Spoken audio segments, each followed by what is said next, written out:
Welcome into OutKick the show. I am your fearless leader, Clay Travis. I hope all of you have had fantastic weeks so far.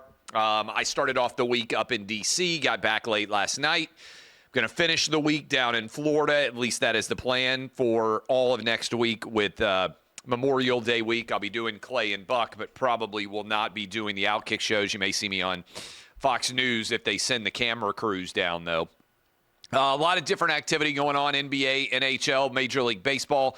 You can get in on that playoff action, win up to 100 times your money on Prize Picks as you and the world's best players take your games to a new level during basketball and hockey's postseason. Prize Picks will even offer you injury insurance, so your entries stay in play even if one of your players gets injured. For basketball games, that means somebody gets hurt in the first half, doesn't come back in the second half. Hey, Knicks fans, that sounds similar. You can get hooked up. Prize Picks will have your back with quick withdrawals, easy gameplay, enormous selection of players and stat types. That's what makes Prize Picks the #1 fantasy sports app. I love it. You'll love it. You can play it in Florida, Georgia, Texas, California, Tennessee, my home state if you're feeling left out. Download the app today. Use the code OutKick for a first deposit match up to $100. That's code OutKick on Prize Picks for a first deposit match up to $100. Pick more, pick less. It's that easy. Roger Goodell and Patrick Mahomes have both today given opinions on Harrison Butker. And I believe I flagged this. I have it in front of me right now. Here is what Roger Goodell said. Listen, we have over 3,000 players. They have diversity of opinions and thoughts just like America does. I think that's something we treasure. That's part of what ultimately makes us as a society better. We're not going to go much beyond the statements we made last week. I think, look, I wish the NFL had just said this. This is what I've been arguing for a decade now. Diversity of opinion is fine.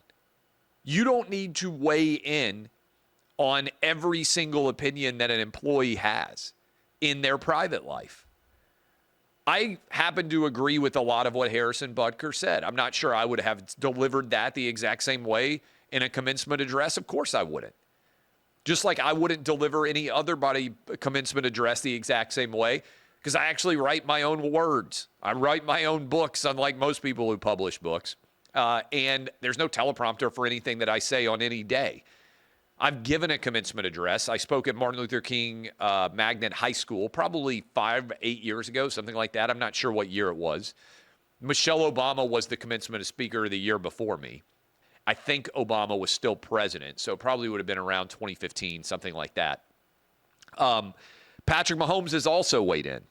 He said, I judge him by the character he shows every day, and that's a good person.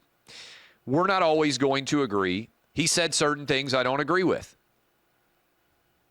That's perfect, too. Like, you shouldn't agree with anyone on everything. I always say this about me. Every now and then people come up and they say, man, I agree with everything you say. And I say, that's nice, but I think you should not agree with me on everything. You might agree with me on 90% of the things that I say. You should disagree on 10%. You should disagree with me on 20% or 30% or heck, 60%. You shouldn't agree with anyone 100% unless that person is yourself. And even yourself, you should be questioning on a day-to-day basis. There's things I believe today that I didn't believe a decade ago.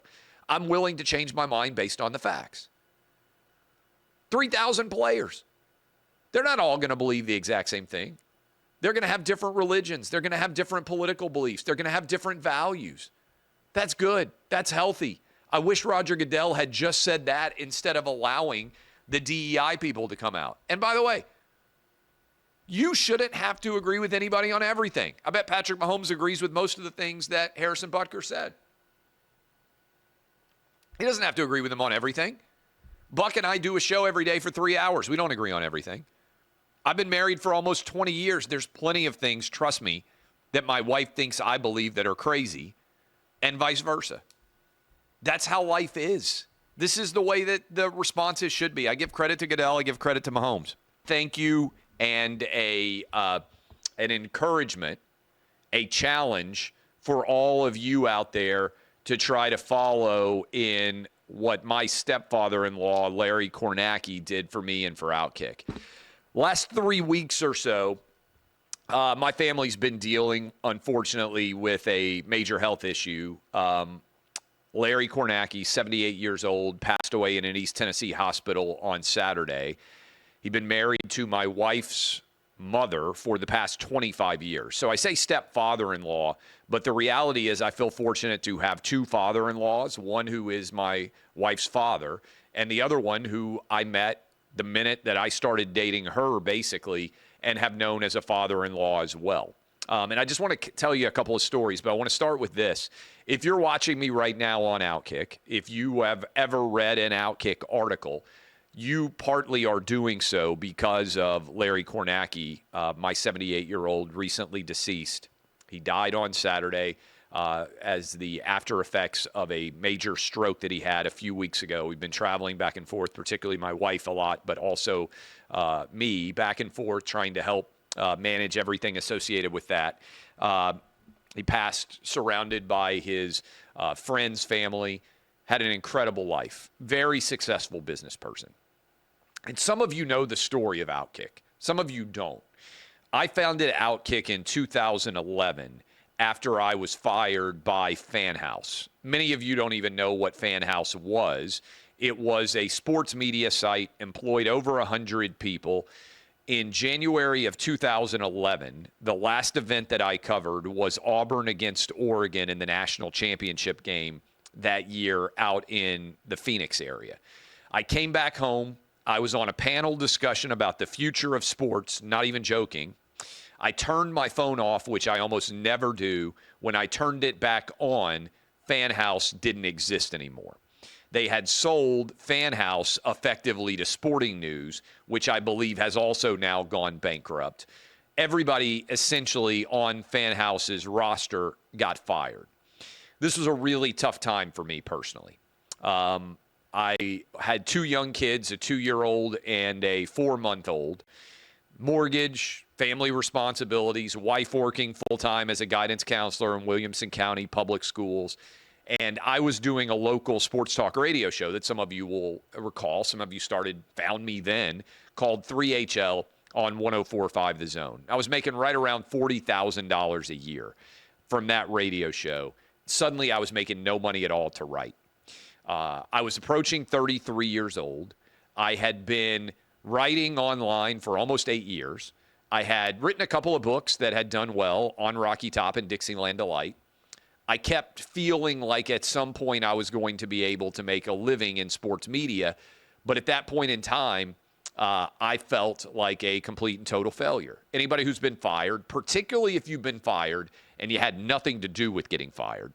I've been fired before where I was like, yeah, I can kind of understand why you would fire me. For instance, when I was in college and I just came back from D.C., where I went to college, George Washington University, I had a job at Abercrombie & Fitch at the Pentagon City Mall in Northern Virginia. For those of you who know that area, I would hop on the subway and ride from Foggy Bottom to Pentagon City Mall.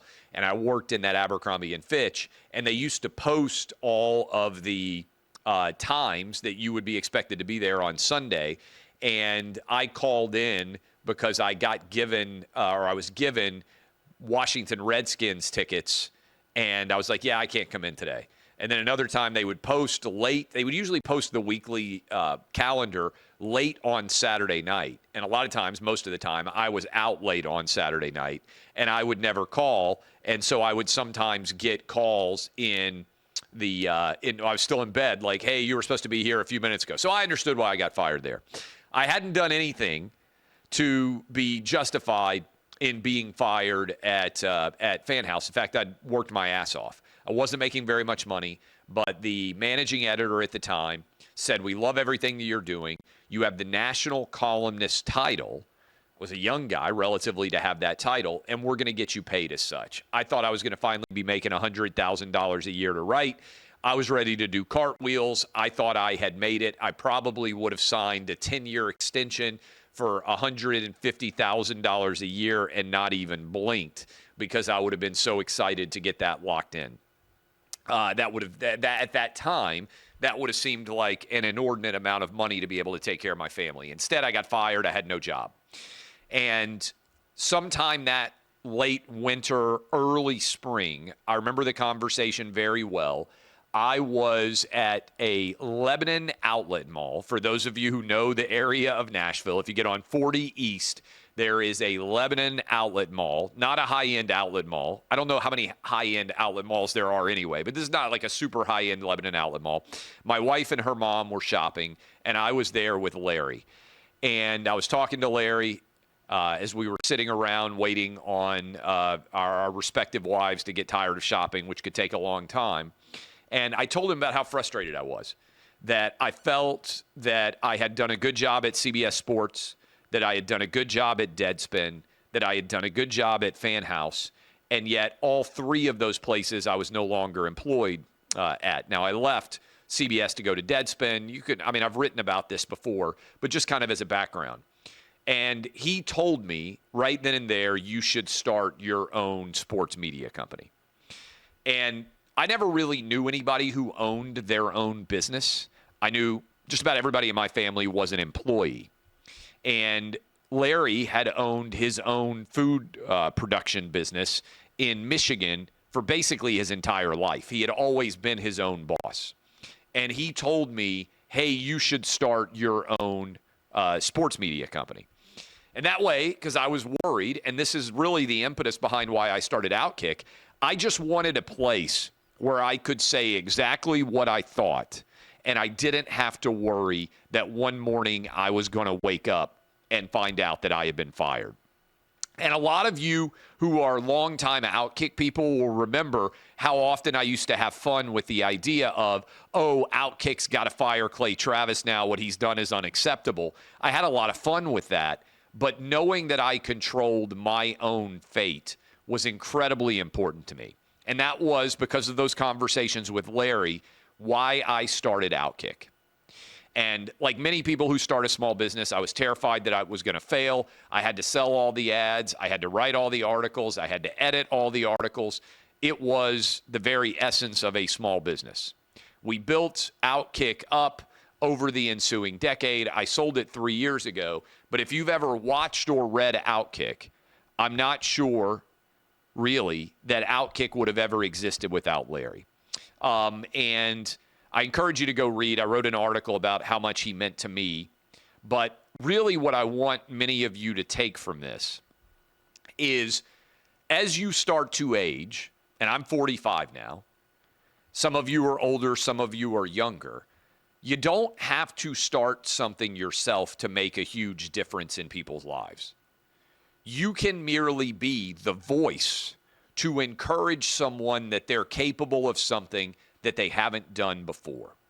And I've been very fortunate in my life to have a lot of people who have been great mentors to me. And obviously that starts with my parents, and it should start with everybody's parents. But when I was a kid, I knew I wanted to write books. If you had talked to me when I was 10 or 11 years old, my dream in life would have been to publish books. And to the extent that I remember going to bookstores and going into the tea section and looking and seeing, hey, that's where on the bookshelves my book would be one day or will be one day. My mom would take me in Nashville back in the day to Davis Kid Booksellers. Davis Kid Booksellers doesn't exist anymore. Independent bookstore that was amazing. This is before there was Books A Million or Barnes & Noble, at least in the city of Nashville area where I lived. All we really had was Walden Books.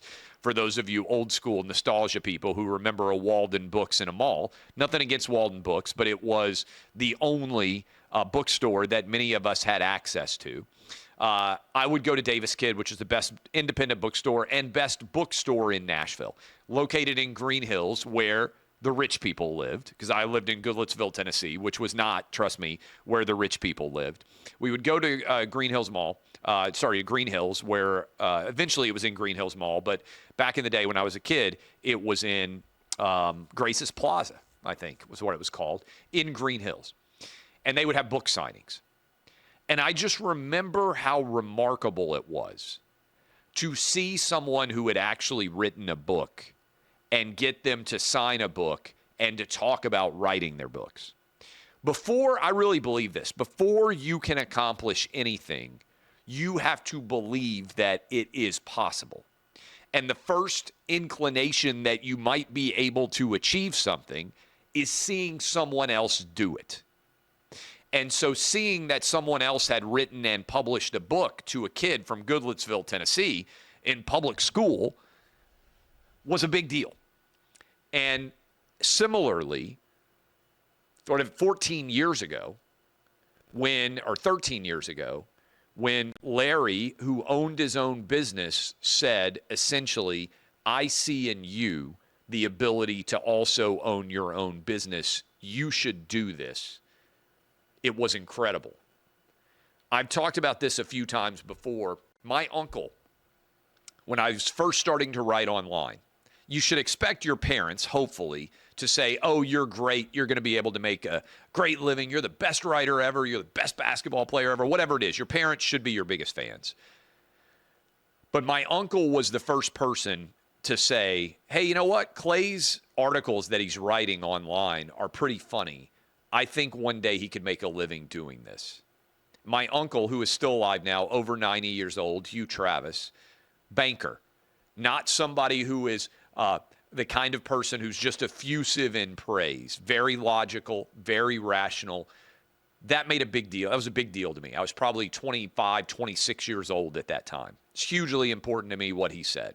Another one of my buddies, I've talked about this before. He was in Dixieland Delight. I just went up to Blackberry Mountain. He's got 3 daughters now. He's married. My friend Kelly Warman, who's a great real estate attorney here in Nashville, has advised me on a lot of stuff over the years, but also just a fantastic friend. Years ago, as my career was starting to have some success, but still I couldn't quite punch through, he said, we were at Vanderbilt. I remember we were at Vanderbilt for a football game. And a lot of people were coming up saying, hey, I'm reading OutKick. I really like it, things like that. He said, one day I think you're going to make $1 million a year. And I remember thinking, like, man, that's super nice of you to say, but that's not really going to happen. He said, no, I mean it. You're going to make over $1 million a year doing what you do. He was right. And then Larry convincing me to start OutKick. Those 3 people were tremendously important to me. There have been a lot of others as well. If you are not doing something, you're not the founder, you're not the author, you're not the person who creates something new out of nothing, you can still be an incredible part of success by simply encouraging the talents of the people around you. And like a great coach, you might see someone with the talent that they haven't yet seen themselves. I didn't know that I could run a business. I didn't know that I could do all the ad sales. I didn't know that I could produce content every day. I didn't know that I could do radio shows every day. There have been a lot of people in my life who have seen the talent in me and have given me the opportunity to do what I do today. A lot of those names you never hear. One of them was my stepfather-in-law, Larry Kornacki. You're watching this partly because of him and the encouragement he gave me. And there's a funny story I told about him, but it's one of the, I like to go back and laugh at stories. And I wrote about this in a piece that's up on OutKick right now. Around 2005, I was newly married. I got married in around 2004. So it's been almost 20 years since I got married. Around 2005, about a year after we got married, I believe it was 2005, we were up at Detroit at Larry's house, where he was from Southeast Michigan, outside of Detroit, Oakland County.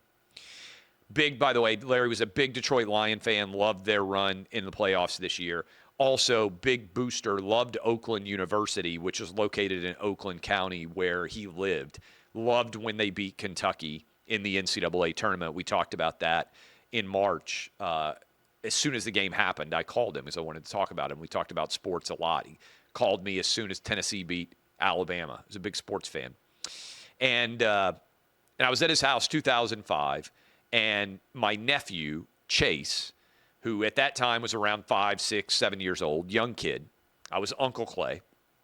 Chase was the only kid in the family. Now there's a lot, but he was the first grandchild on both sides, so he got a lot of attention.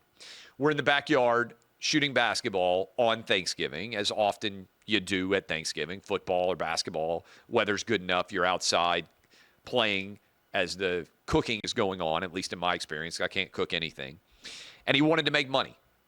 And so I started with him, letting him make shots because Papa Larry, as we called Larry, Papa Larry would pay him sometimes as he made shots from different places on the court. So with me, he wanted to make money. We got him up to $10. He wanted to get a $20 bill from me. I went as far in the backyard as I could, away from the rim, and still theoretically be able to get it there. I mean, there are power lines stretching across this the house in the basketball court. I'm at least half court distance away from the outdoor basketball rim, outdoor basketball goal at Larry's house. And I say to my nephew, I say, okay, double or nothing. You know what that means. If I make this, you get nothing. If I miss it, you get 20. He agrees. He's all in on it. I take a couple of dribbles, step back, shoot it. I have to kind of push it. Not really a shot. So far, nothing but net. My 5-year-old, 6-year-old, whatever he was at that time, nephew, I think he was 6 or 7, immediately rushes inside. He's crying like crazy. Everything in the house comes undone. His mom, my mother-in-law, Larry's wife, did not like me. I know this is shocking. She thought I was too cocky and too full of myself. I don't know how she could have ever had that opinion. At that time, she did not like me. Now she loves me because she has great taste.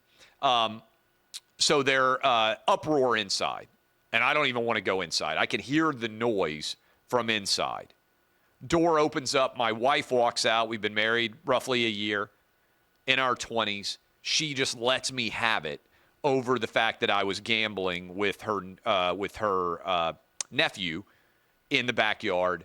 She's so mad at me that she picks up the basketball and throws it at me, goes back inside. I'm outside by myself.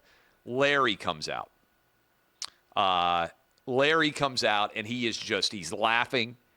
I can hear the wailing going on behind him when he opens the door. He loves it, all the chaos inside.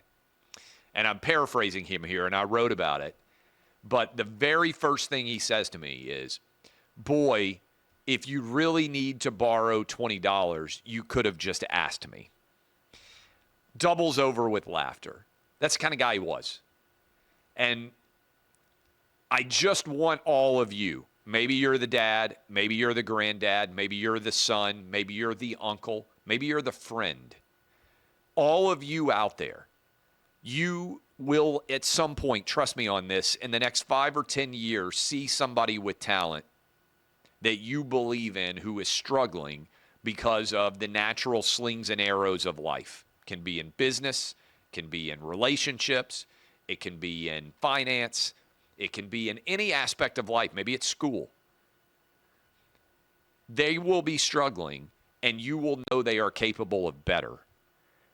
And what you say to them can make a tremendous difference in their ability to be successful. And that's what Larry was for me.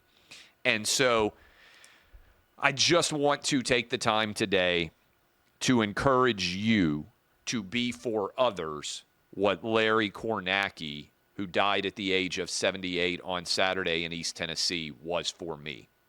Be the Larry Kornacki of your own lives. Find someone, uplift them.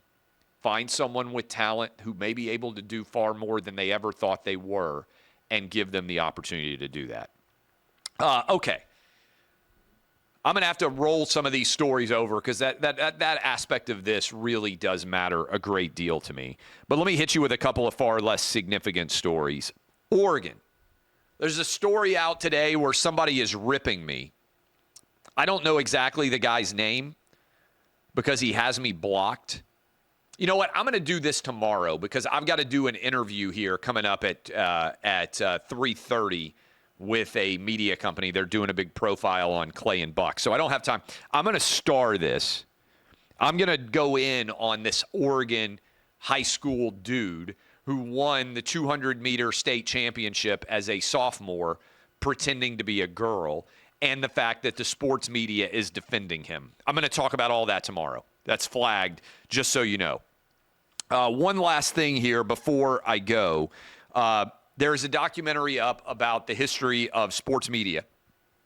I'm in it for 13 seconds. As I call it, 6.5 patinos. 13 seconds, not very much time, but it is somewhat significant because it's on ESPN. And I believe this is the first time that I have appeared on an ESPN property in over a decade.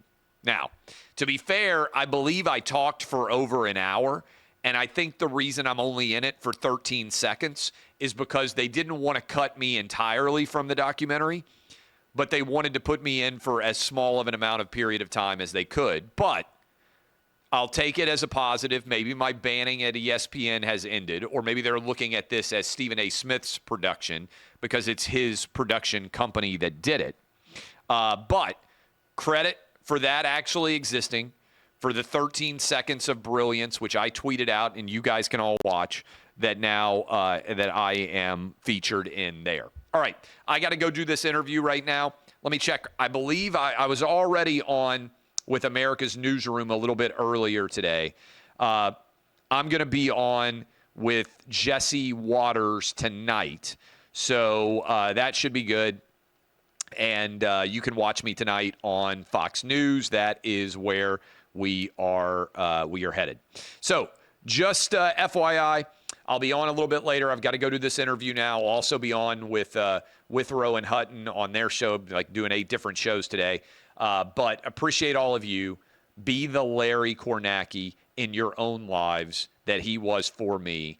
Thanks so much to all of you who have helped OutKick become the force that it is. This has been OutKick the show.